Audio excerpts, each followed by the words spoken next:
बनता है। हीरो खुदा में जब जीरो होता है ना तब हीरो बनता है।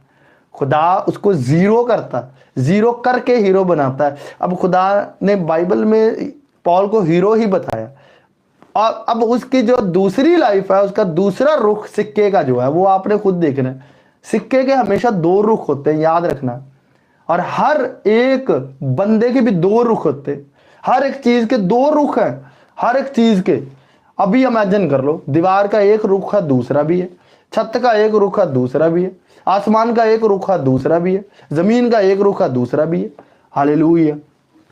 मैं क्या बात अब बता रहा हूं आपको, सिक्के के दो रुख होते हैं। और पॉल की लाइफ का जो दूसरा रुख है ना, वो अधीनता है। हालेलुया। वो खाकसारी है। वो पतरस के आगे भी जाकर पतरस के पांव भी धोना। हालेलुया। बरनबास की इज्जत करना, वो दूसरा रुख ये था। छोटा बनने